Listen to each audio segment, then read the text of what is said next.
They just love to hear the teaching of the word of the Lord. No more grog, no more smoke, no more marijuana, no more stealing. Even Rukua's infamous drug dealer has been swept up in the transforming tide. Now I come to realize that we should be faithful to the words of God, to follow the words of God. For me to see him, being that man before, to me it's really great. To live with God every day, it's amazing. Encouraged by these developments, but not content, village elders have maintained a vigil before the Lord.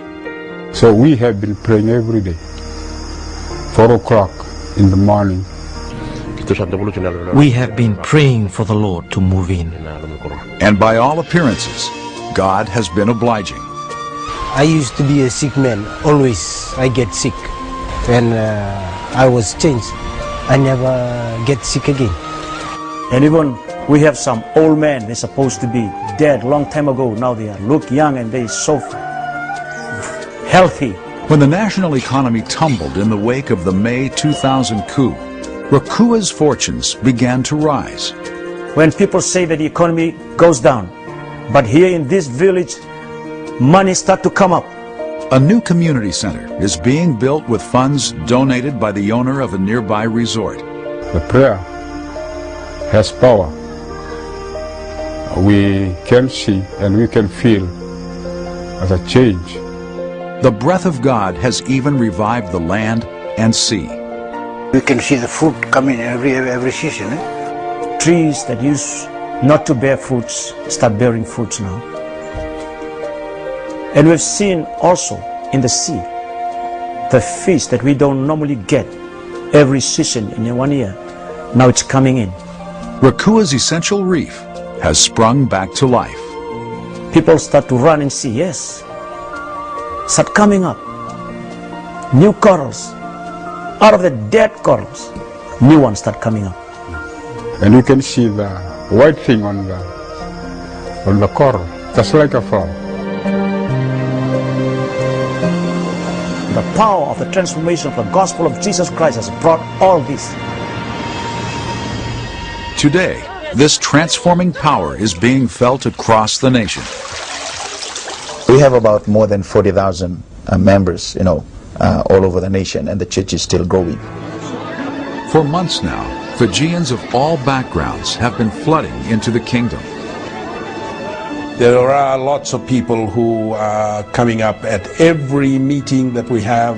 Hundreds of people have been turning up. Oh, people are coming, in thousands. The ground is filled with people.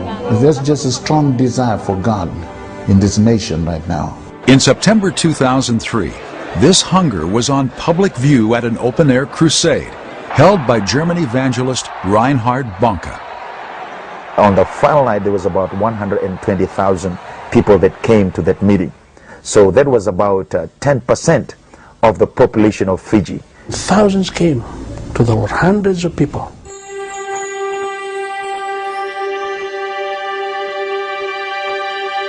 Fiji's Indian community is also displaying an appetite for fresh spiritual experience. In late 2002, the nation's Indo-Fijian pastors held their first ever prayer breakfast to consider a response. And they were challenging each other, to go for the harvest. They said, our people are ready for Jesus. Many are responding to a flurry of recent and remarkable healings. When they see these miracles and the news goes out that Jesus can do it. I'm from a very strong Hindu background.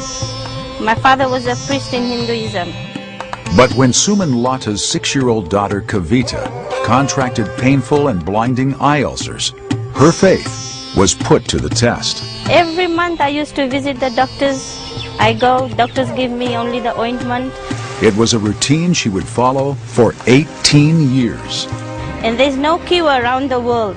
Finally, feeling betrayed by the medical establishment and her Hindu gods, Suman took Kavita to a nearby church for prayer. And on the 3rd day, she started to see. And Kavita was healed, and even we took her to New Zealand for